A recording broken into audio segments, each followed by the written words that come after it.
Welcome back, everybody. Just Mike here. If you happen to like this channel, don't forget to subscribe because it's free.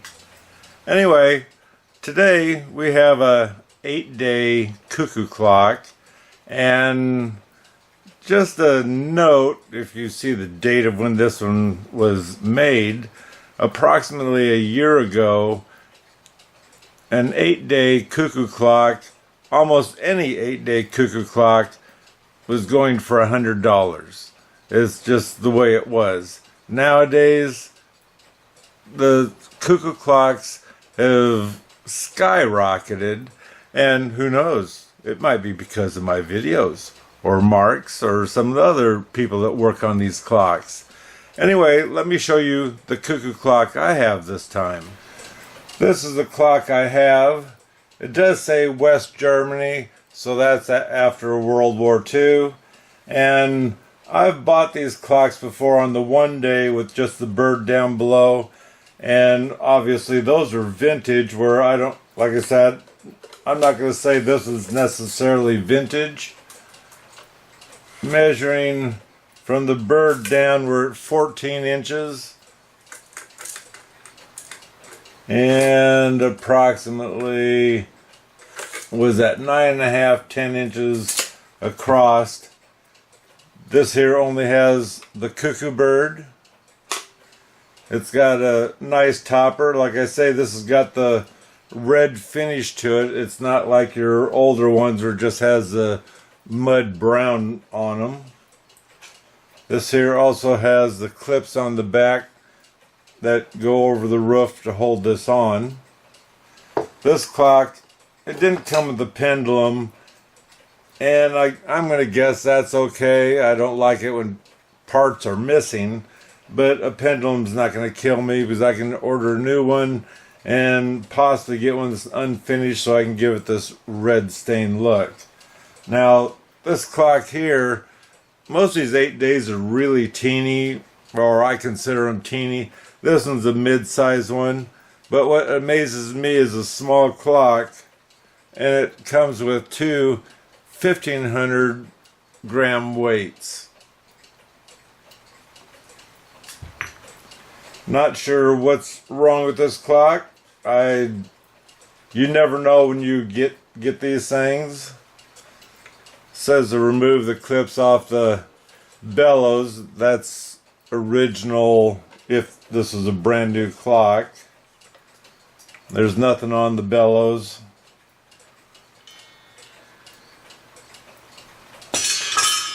The movement looks very clean. And this is a Herbert Herr. It says down below there. And obviously, like I say, this here clock is, let's say, a little bit older one, because there's no date stamped on it at all. So this is built or made, or however you want to call it, before 1970. Let me pull on the chain. So it doesn't want to tick, and I would say that's because it's dried out. Because of it being so clean, more than likely, I'm not going to take this thing apart. I'm just going to oil it. Let's get this a trigger for the cuckoo bird.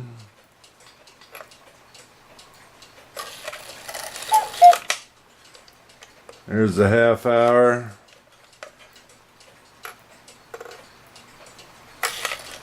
Let me hold on to this clock better.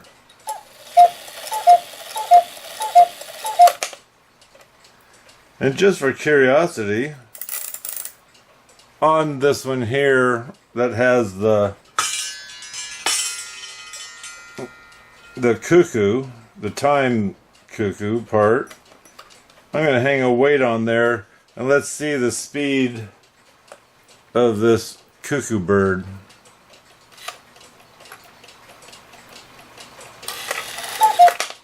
So that doesn't sound bad at all, so I wouldn't doubt those 1,500 weights are for this.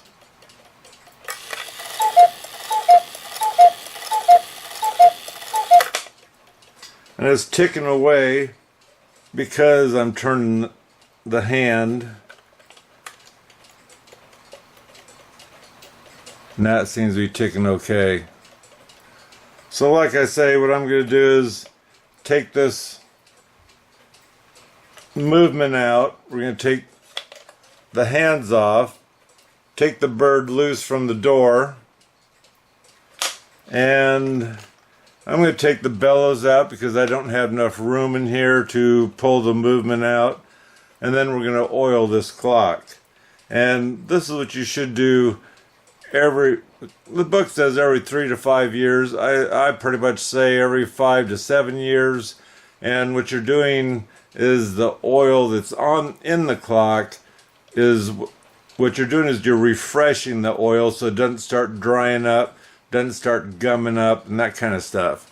And also, when you go to do this, you should have a can of air to blow out the movement from any dust that might be in this clock.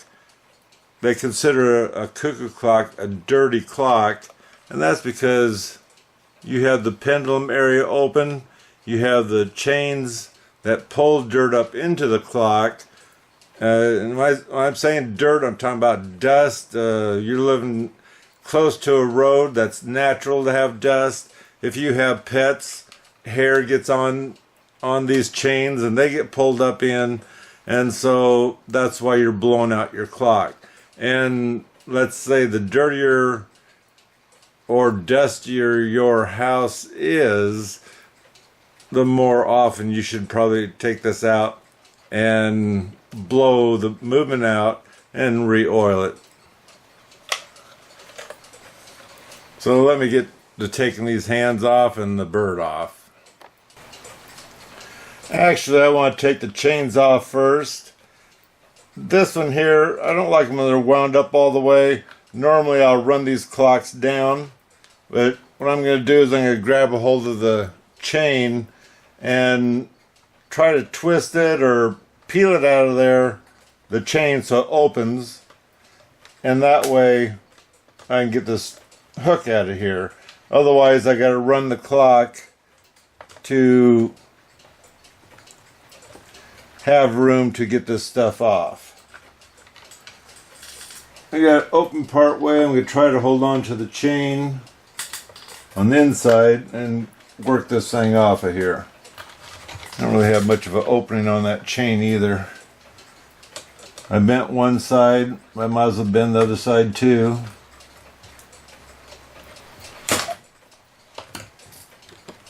And I'll take care of it, just cut it off. It's just one chain.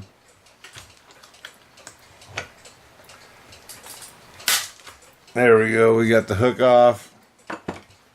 I hate doing that, but you gotta do what you gotta do. Or take your time and wait for it to wind down. Here I just pull them open, got it out.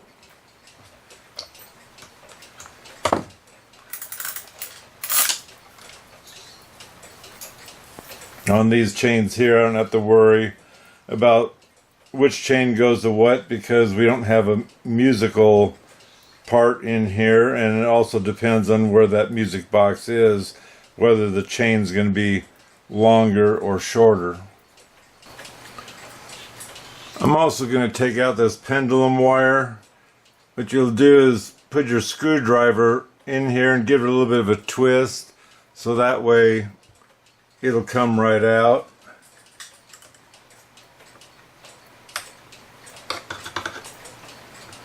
I have to push it from below. Yeah, whatever it takes, just get it in there to get it released. And then you're going to have to pull it up through this way. This here is usually too fat to fit through the other part of the pendulum. So I got that out of the way. Still don't have the hands off yet. Let's see about taking the bellows out. And these bellows, I should hope they're not glued in, but we do have a staple here, so that might be a good sign. Yeah, so I usually push here to give me some gap to where I can put the screwdriver in about where that staple or nail is, and I can get these things out. Now this one's not marked. This came off the right side, so if you want to get a pencil and mark over where the screw goes in, mark R for right side. That would be great, so you remember which side these come off from. Now to remember also, you should maybe take pictures before you take these out, before you take anything out, because this way it'll help you remember what the clock looks like, and these will look like that again when you get it back together again. Now normally these lift wires, the one on the right side is longer. Every once in a while you'll find that they're the same size, but it doesn't hurt to keep them together. If you got a rubber band, if you want, strap it on there, and that way it won't come off. Looking at this, it looks like it's in good shape, has a real good sound to it, so I'm happy with that.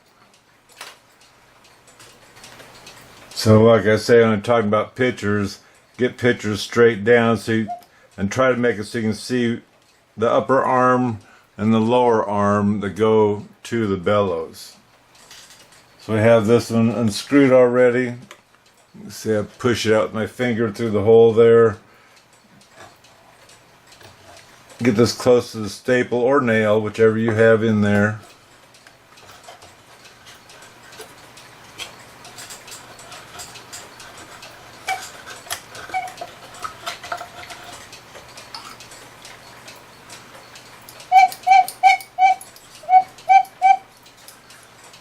And I can already tell this lift wire is shorter.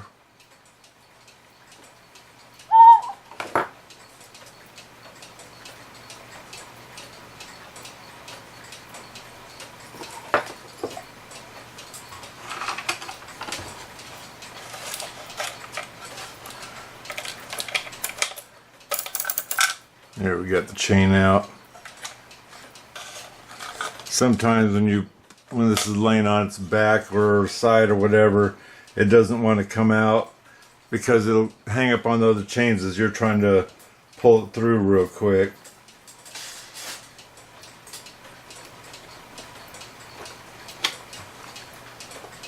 The nut was nice and loose, which is nice.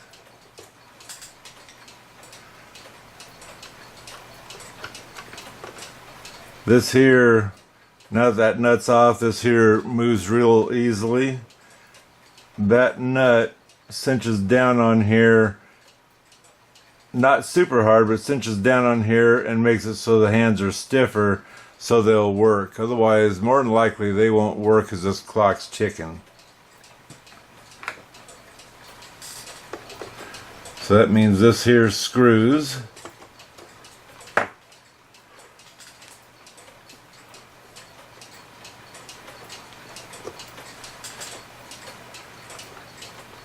And that's a square hole. And that's a square hole. I can tell this is an older clock because this square hole looks bigger than the square holes on some of the newer clocks. And then this hand here is just wedged on there. So you just pull it and twist it.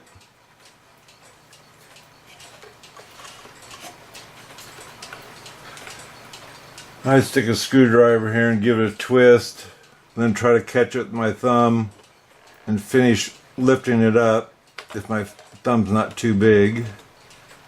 Get that back in its...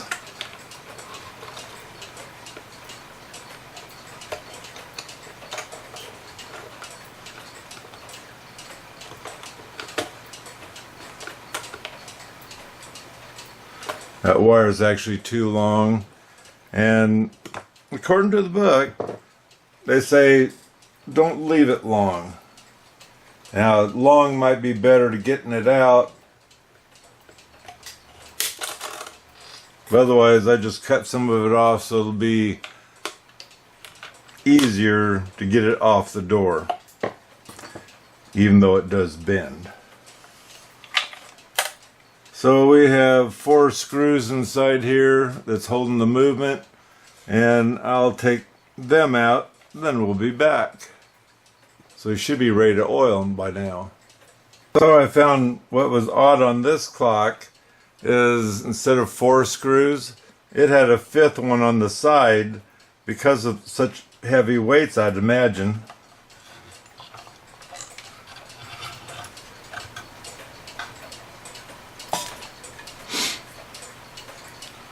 One, two, whoa, almost lost it. 3, 4, 5. So we have an actual spring here instead of a wrap.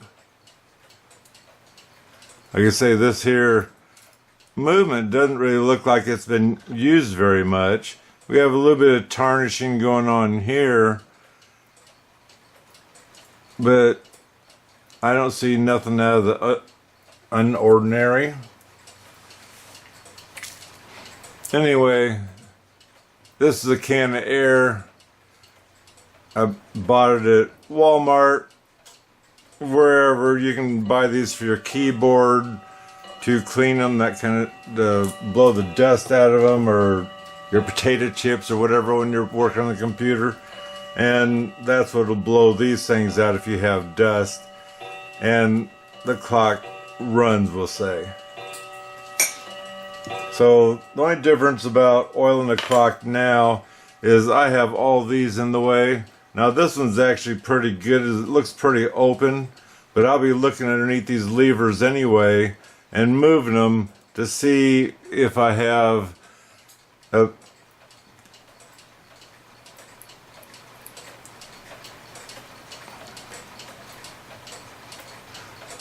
pivot that needs to be oiled. While you're in here doing this too, especially if you got an older clock, while you're oiling them, wiggle it with the tip of the oil pin or whatever, or you can do it from underneath, just wiggling them with your finger in here. Number one, you should have end shake as in up and down, but you're looking at the pivot to see if it moves from side to side. The 8-day, you can't have too much play at all compared to a 1-day clock. It's amazing how much slop you can have in the clock and it still runs perfectly fine.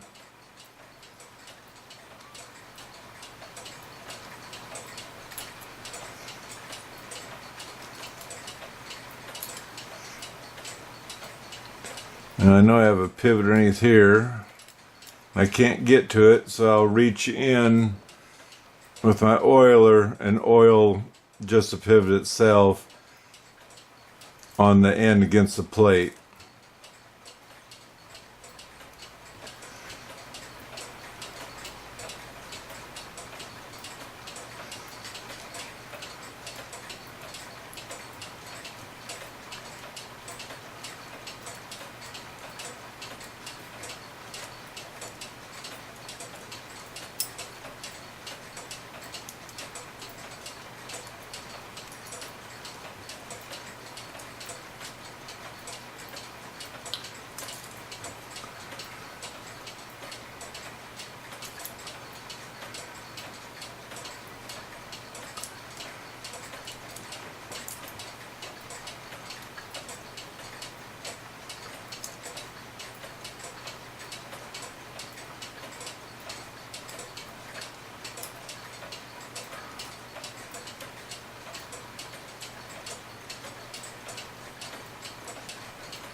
Now on re-oiling the clock, I'm going to go ahead and oil the pallets on the verge there, so that way I know it's going to be happy and not be dragging.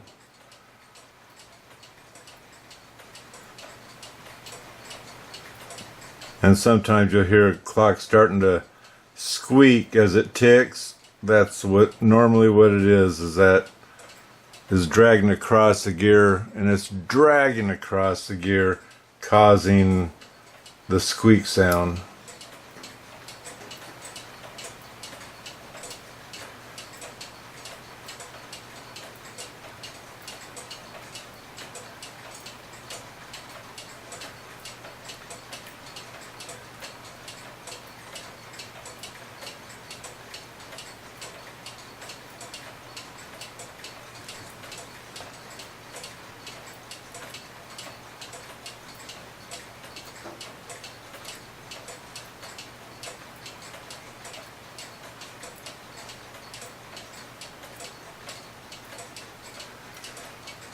I think we got all of them.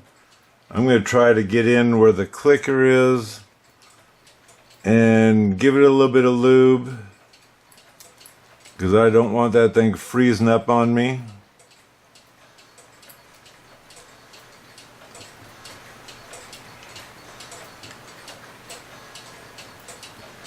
And this is an 8-day clock, and so I plan on adding a little bit of grease to this too, and I'll show you where in a second.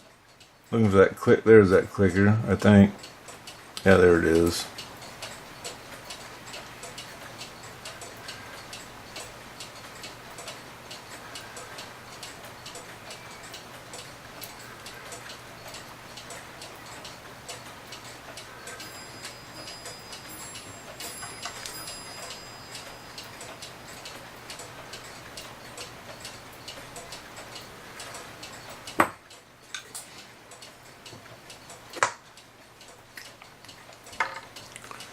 This is just some clock grease. That's all they call is clock grease when you're ordering it from a clock parts warehouse. You see those teeth on there? That's where I like to put a dab at 2 places. I'll squirt a little bit of grease in there, so that way it'll start lubing up the clicker as it's rotating around.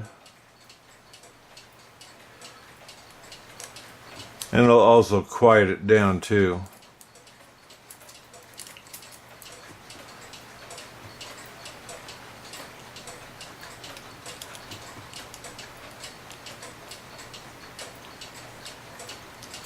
I'll get a third one on that one. There we go. So now I'm ready to put it back into the clock.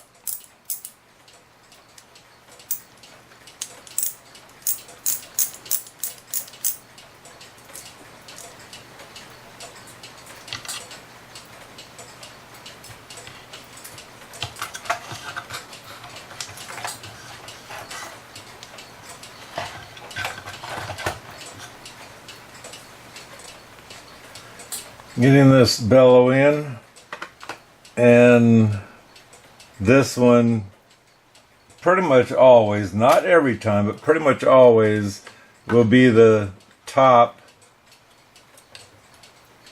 lift arm.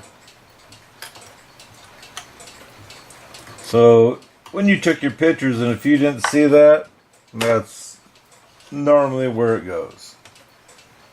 Get our staple back into the holes that it came in. Maybe. It's very hard to see them. They're there.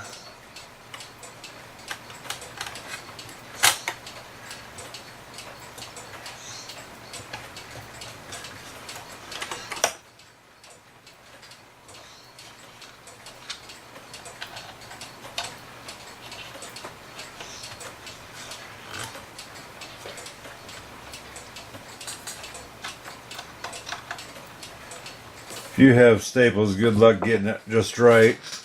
You can get close, but staples, they normally, when you take them out, they toing or toing a little bit.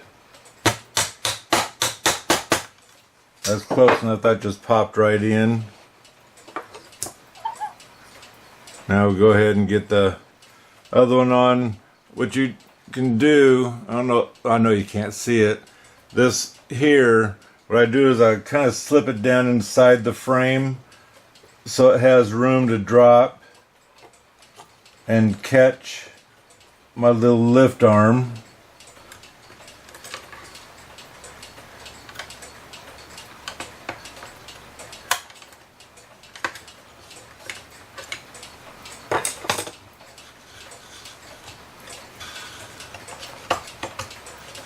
Those went right in.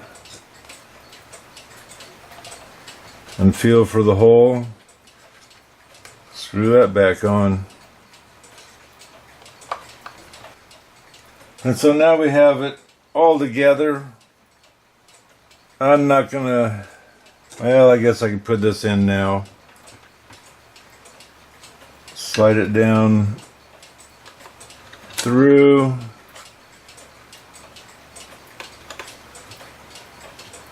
Catch your little horseshoe swing.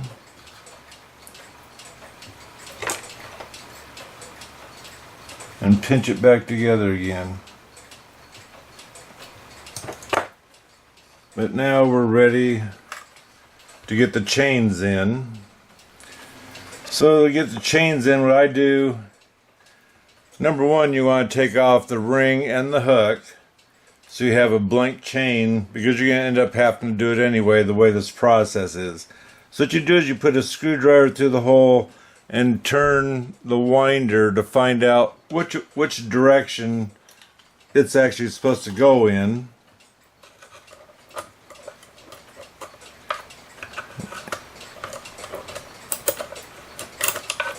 So here on this side it's going around this way.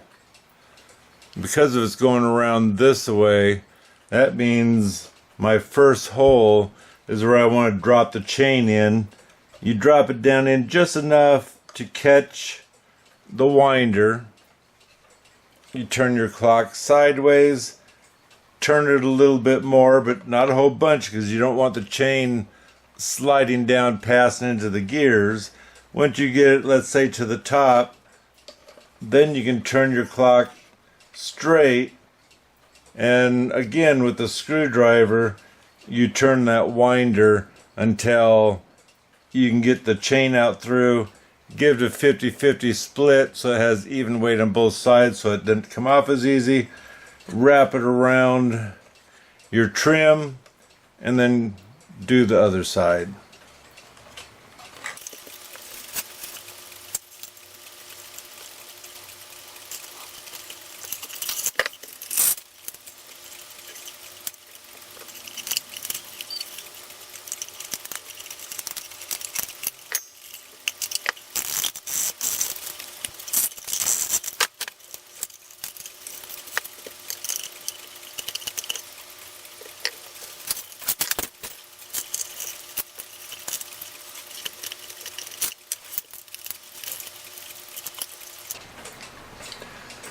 And just in case you're lost, to figure out which side gets the hook and which side gets the ring, pull on the chain. This one's pulling out. This one doesn't pull. The one that doesn't pull is the one that'll get the hook on it, because that's where the weight goes and you need it to hold in place. Okay, yes, I forgot. You can get that verge oiled. Oh, lost my toothpick. Can't have that happen.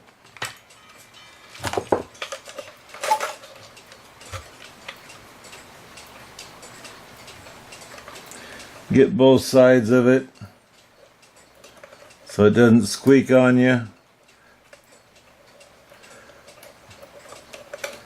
And you can move this back and forth to get where you need to get on them right inside there. Yes, it was easier to do it before I put it in, but I will admit I plumb forgot. So let's set our back on there.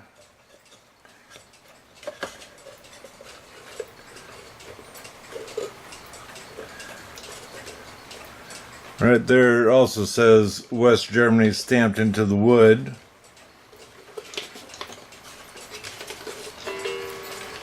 And I kind of want to run this to see where Oh, I gotta put the cuckoo bird on to see what time it is.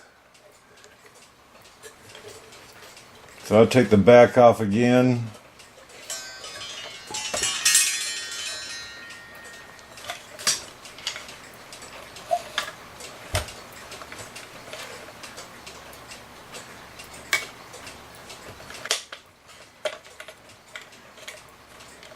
The bird is stuck because the wire didn't want to go through, so I need to get that wire on so we can see what time it is. So with holding the bird's tail on the inside of the clock to keep him from going in, out, whatever, now you should be able to get this hooked back on.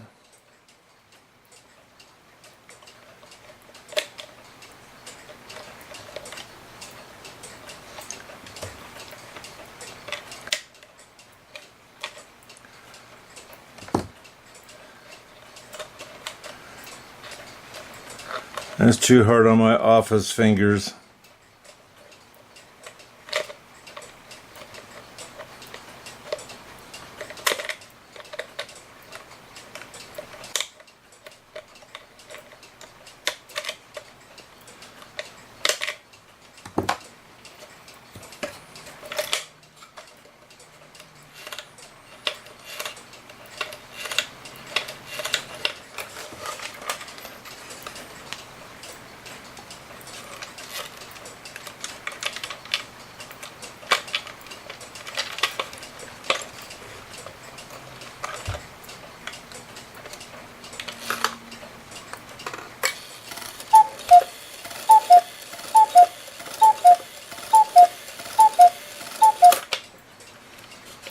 So it says 7 o'clock.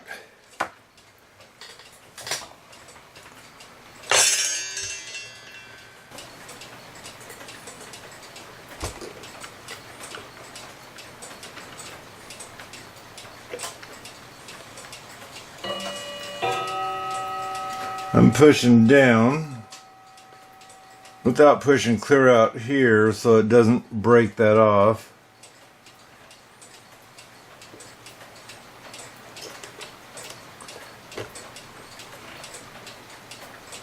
The way this one was is this is snug to hold the hand only.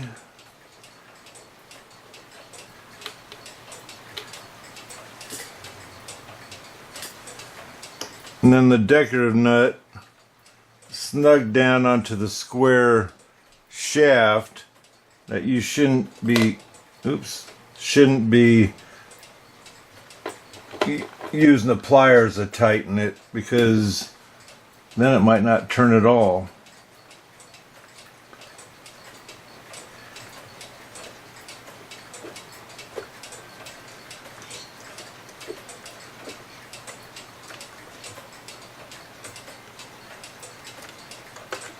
I have it.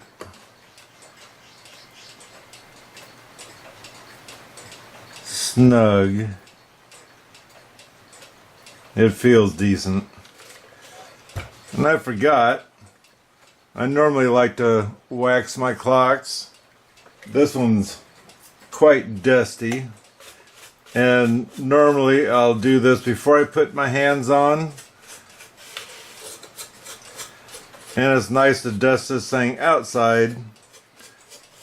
And if this is your clock you're running all the time, hold the vacuum cleaner next to it and brush it off and let the dust get sucked up in the vacuum cleaner. But considering, well, I shouldn't really say considering, this here clock has been taken care of, we'll say, hasn't sat around, it doesn't have a ton of rust in it or anything else, and it's hard telling why they got rid of the clock. It could be because they were moving and didn't have room for it, because they weren't, let's say, in love with the clock. Could be other sadder things. So anyway, let me get my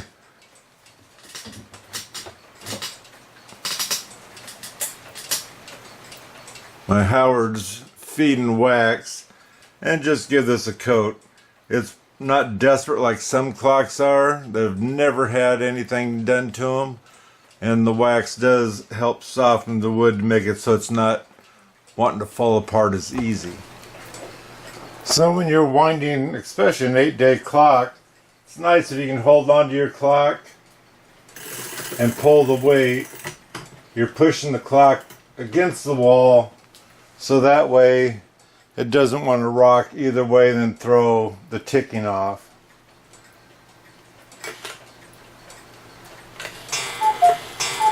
You have to adjust the bird.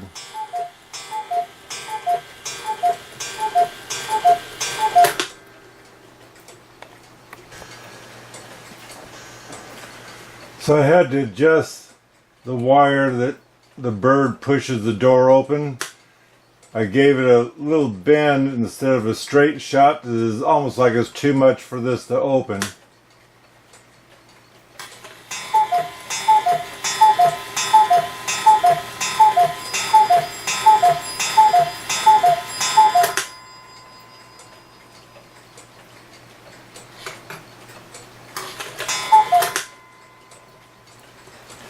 So it's nice to have another 8-day clock to play with.